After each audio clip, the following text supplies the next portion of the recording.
बिस्मिल्लाहिर्रहमानिर्रहीम। अस्सलाम वालेकुम नाज़रीन, आपको बताते चलें कि पीपल्स पार्टी के सीनियर रहनुमा के घर पर डकैती की वारदात। मुलजिमान घर के ताले तोड़कर कीमती सामान और नकदी लूट कर फरार हो गए। मजीद जानने से पहले आपसे गुजारिश है कि हमारे चैनल को सब्सक्राइब कर लें, बेल आइकन को प्रेस करें ताकि हमारी न्यू वीडियोस की नोटिफिकेशन आपको मिलती रहे। जी हाँ नाज़रीन, कराची के इलाके गुजरी में पाकिस्तान पीपल्स पार्टी के सीनियर ताज हैदर के घर पर डकैती की वारदात हुई है। मीडिया रिपोर्ट्स में बताया गया है कि एक माह के दौरान पाकिस्तान पीपल्स पार्टी के रहनुमा ताज हैदर के घर डकैती की दूसरी बड़ी वारदात हुई है।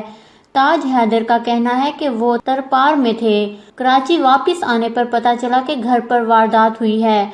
मुलजिमान घर के ताले तोड़कर कीमती सामान और पैसे लूट कर फरार हो गए। इतला देने पर पुलिस पहुंच गई जो तफ्तीश कर रही है। इससे पहले कुछ रोज कबल भी डकैती की वारदात हुई थी।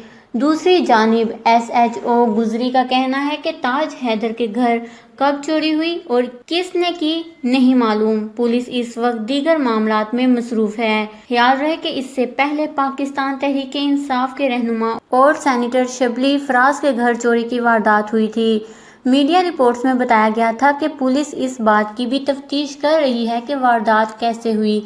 शिबली फराज के घर चोरी के वाक़ये के बाद फिंगरप्रिंट एक्सपर्ट को भी बुलाया गया था ताकि तफ्तीश में मजीद मदद मिल सके। पुलिस ने अपनी तफ्तीश का आगाज कर दिया है। चोरी करने वाले कौन थे, इस हवाले से पुलिस की जानिब से कुछ नहीं बताया गया। इससे पहले भी शिबली फराज के घर चोरी हो चुकी है। थाने में चोरी की ये दूसरी वारदात है। ताहम यहाँ पर सिक्योरिटी पर भी सवाल उठने लग गए हैं कि जब एक सेनेटर के घर चोरी हो रही है तो आम आवाम के जानो माल का तहफ़्फ़ुज़ कौन करेगा। वाज़ह रहे कि 2 साल पहले सेनेटर शबली फराज के घर पर नामालूम अफराद ने हमला किया था।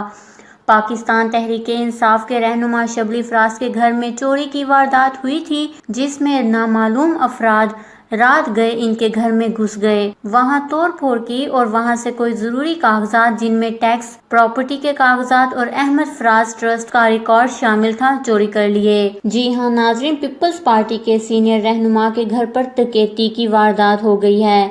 इस खबर को लेकर अपने कीमती राय का इजहार नीचे कमेंट्स में जरूर करिएगा। हमारे चैनल को सब्सक्राइब करें, आपको लेटेस्ट अपडेट्स मिलती रहेंगी।